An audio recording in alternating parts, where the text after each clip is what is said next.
The old men were in hurry.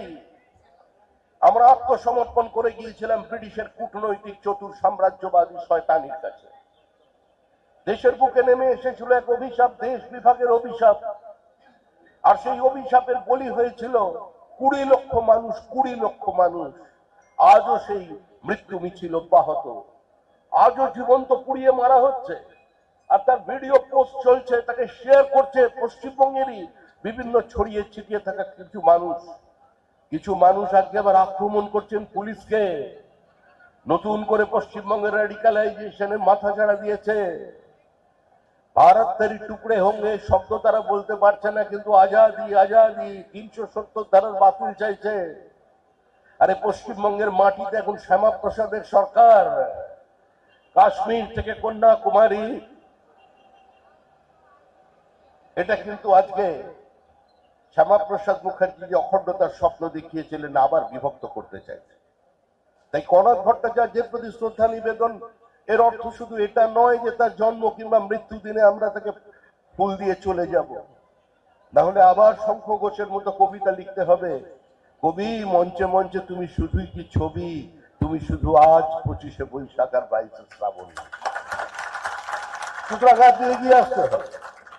ধর্মান্ধতার বিরুদ্ধে, দেশ বিরোধী চক্রান্তের বিরুদ্ধে, পাকিস্তান পন্থীদের বিরুদ্ধে আজকের লড়াইকে আরো জোরদার করতে হবে।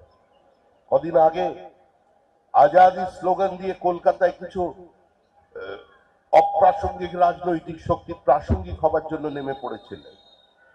তারা পুলিশকে আক্রমণ করেছেন, সাংবাদিকদের রক্তাক্ত করে দিয়েছেন। সাংবাদিক আক্রান্ত, পুলিশ আক্রান্ত, নিরপরাধ মানুষ আক্রান্ত, পথচারী আক্রান্ত, ছোট ছোট দোকানদার আক্রান্ত।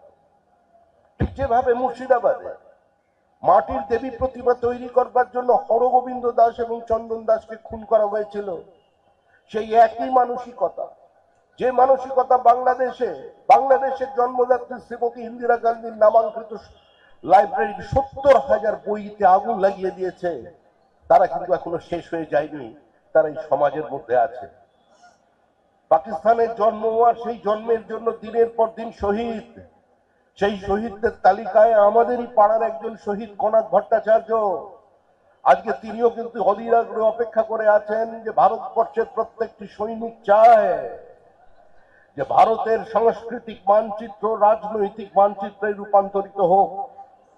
আমার দেশ আমার থেকে যারা কেড়ে নিয়েছে, আমার সীমানাকে যারা ছোট করে দিয়েছে, মানুষের ব্যক্তিগত চাওয়া পাওয়া লালসার কাছে আজকে মানবতা আজকে বিস্মৃত হয়ে গেছে, আজকে তা একদিন সংশোধিত হবেই।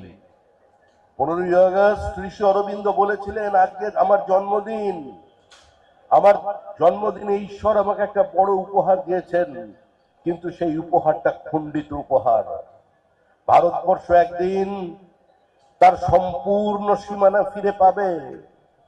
এই অরবিন্দের স্বপ্নকে, কোটি কোটি মানুষের স্বপ্নকে, কনক ভট্টাচার্যের স্বপ্নকে, আগ্রাসনকে ভেঙে গুঁড়িয়ে দেবার স্বপ্নকে আমাদের সাকার করতে হবে। বন্দুক হাতে নিয়ে নয়, নিজেদের মানসিকতার পরিবর্তন এনে বর্তমান প্রজন্মকে জানাতে।